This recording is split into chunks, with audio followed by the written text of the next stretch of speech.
Touring talkie ரசிகர்களுக்கு வணக்கம். வாங்க லஞ்ச் நிகழ்ச்சிக்கு போகலாம்.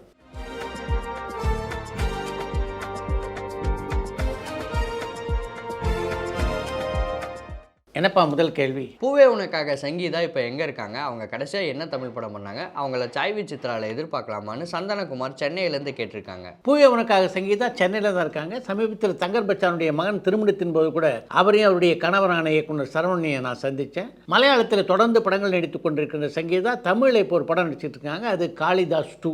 மிகவிரையிலே அந்த படம் திரைக்கு வரவிருக்கிறது. கட்சி ஆரம்பித்த 2 வருஷத்தில் விஜய் இன்னும் ஒரு பத்திரிகையாளர் சந்திப்பில் கூட கலந்துக்கல. இதற்கு காரணம் என்னன்னு சங்கர் மேடவாக்கத்துலேருந்து கேட்டிருக்காங்க. கட்சி தலைவர்களை பொறுத்த வரைக்கும் எப்பப்போ மாநாடு நடத்தணும், எப்பப்போ பத்திரிகையாளர் சந்திப்பெல்லாம் நடத்தணும் அப்படின்லாம் ஏற்கனவே அவங்க திட்டம் போட்டு வச்சுருப்பாங்க. அது மாதிரி விஜயும் திட்டம் போட்டு வைத்திருப்பார் அப்படின்னு நினைக்கிறேன். மிக விரைவிலேயே ஒரு பத்திரிகையாளர்களை சந்திக்க வாய்ப்பு இருக்குது. ஜெயலலிதா அவர்களுடைய எந்த குணம் எம்ஜிஆரை அவர் அரசியலுக்கு இழுக்க வழிவகுத்ததுன்னு அஜய் ஒசூர்லேருந்து கேட்டிருக்காங்க. ஜெயலலிதாவுடைய அறிவாற்றல், ஆளுமை குணம், இந்த ரெண்டும் தான் அவரை அரசியலுக்கு கொண்டு வர வேண்டும் என்ற எண்ணத்தை எம்ஜிஆர்கிட்ட விதைச்சிருக்கோம் அப்படின்னு நான் நினைக்கிறேன். கண்ணன் ரவி அவர்களுடைய இன்டர்வியூ நம்ம சேனலில் எப்போ எதிர்பார்க்கலாம்னு தேனியிலேருந்து ரியாஸ் கேட்டிருக்காங்க. மிக விரைவிலேயே கண்ணன் ரவி அவருடைய நேர்காணல் நமது சாய்வி சித்ரா நிகழ்ச்சியிலே இடம்பெறும். தெலுங்கு ப்ரொடியூசர் அனில் சுங்காரா தான் அஜித்துடைய அடுத்த படத்துக்கு ப்ரொடியூசரானு தினகரன் சேலம்லேருந்து கேட்டிருக்காங்க.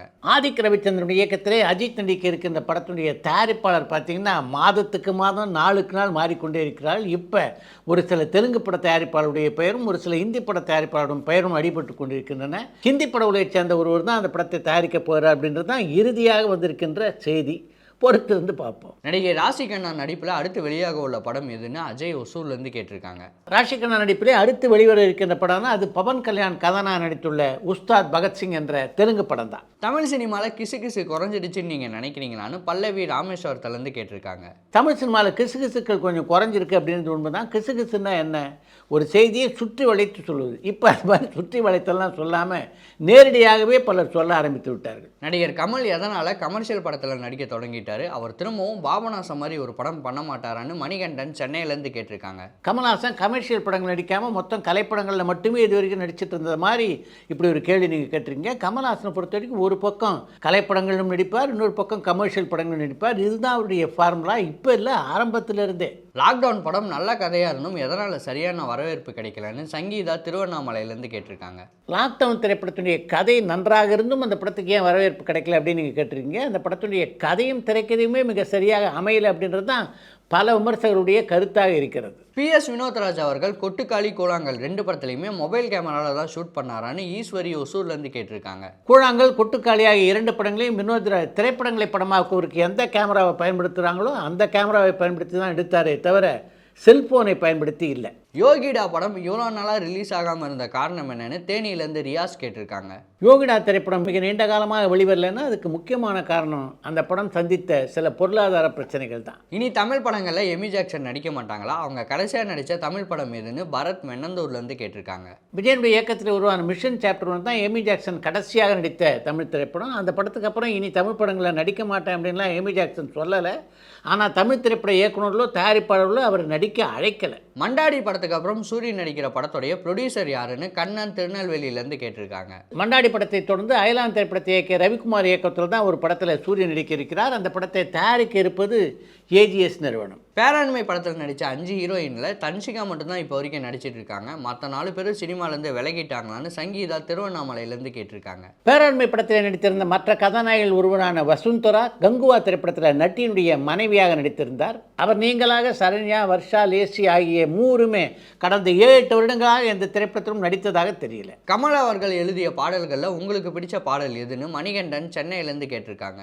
கமல் எழுதிய பாடல்களில் எனக்கு ரொம்பவும் பிடித்த பாடல்னா அது விருமாண்டி படத்தில் இடம்பெற்றிருந்த உன்னை விட என்று தொடங்குகின்ற பாடல். ஹிப்ஹாப் பாதி இப்போ அதிகமாக கான்செப்ட் தான் பண்ணுறாரு. அவருக்கு பட வாய்ப்பு எதுவுமே வரலையான்னு பரமன் பேலூர்லேருந்து கேட்டிருக்காங்க. ஹிப்ஹாப் பாதி நடித்து இயக்கியுள்ள மீசை முறுக்கு பார்ட் 2 திரைப்படம் மிக விரைவிலேயே வெளிவர இருக்கிறது. அந்த படம் சம்பந்தப்பட்ட எல்லா பணிகளையும் முடித்து விட்டார் ஹிப்ஹாப் பாதி. இப்போ சுந்தர் சிங் இயக்கத்தில் உருவாக இருக்கின்ற புருஷன் திரைப்படத்திற்கும் ஹிப்ஹாப் பாதி தான் இசை.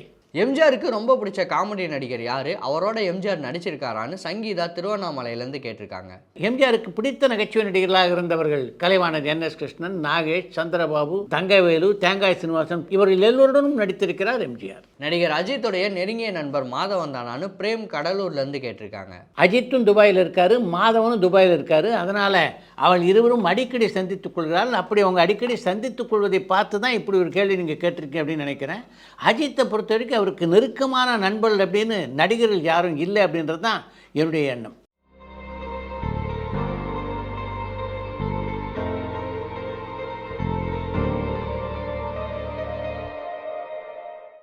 தலைவர் தம்பி தலைமையில் படத்துடைய இறுதி வசூல் எவ்வளவுன்னு அஜய் ஒசூர்லேருந்து கேட்டிருக்காங்க.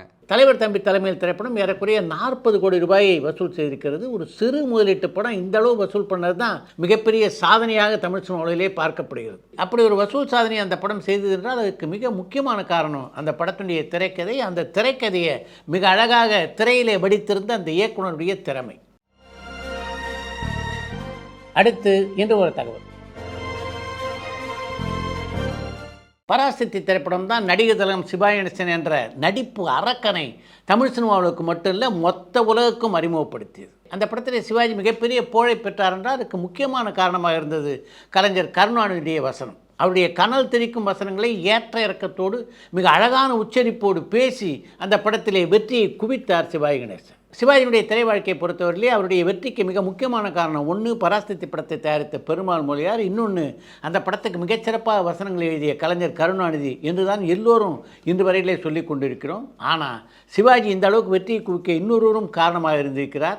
அவர் ஸ்டாலின் சீனிவாசன். இந்த ஸ்டாலின் சீனிவாசன் அந்த காலகட்டத்திலே தணிக்கை அதிகாரியாக இருந்தவர்.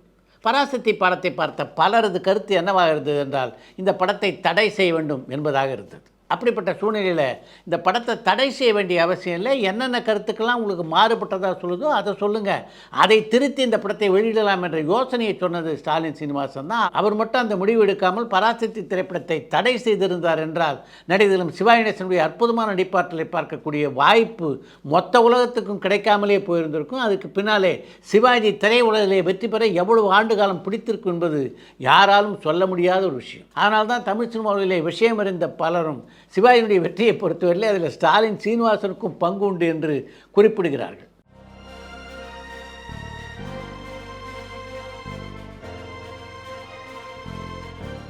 இத்துடன் இன்றைய லென்ஸ் நிகழ்ச்சி நிறைவு பெறுகிறது. மீண்டும் அடுத்த லென்ஸ் நிகழ்ச்சியிலே சந்திப்போம். டூரிங் டாக்கீஸ் சேனலை லைக் பண்ணுங்க, ஷேர் பண்ணுங்க, சப்ஸ்கிரைப் பண்ணுங்க.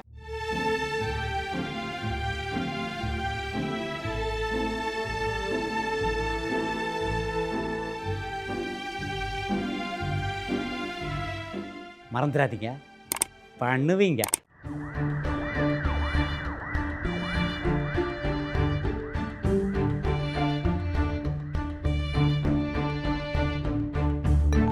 பரபரப்பான சினிமா செய்திகள், நட்சத்திரங்களின் பேட்டிகள், சினிமா வரலாறு ஆகியவற்றை பார்க்கவும் படிக்கவும் உங்களுக்கான இணையதளம் touringtalkies.co.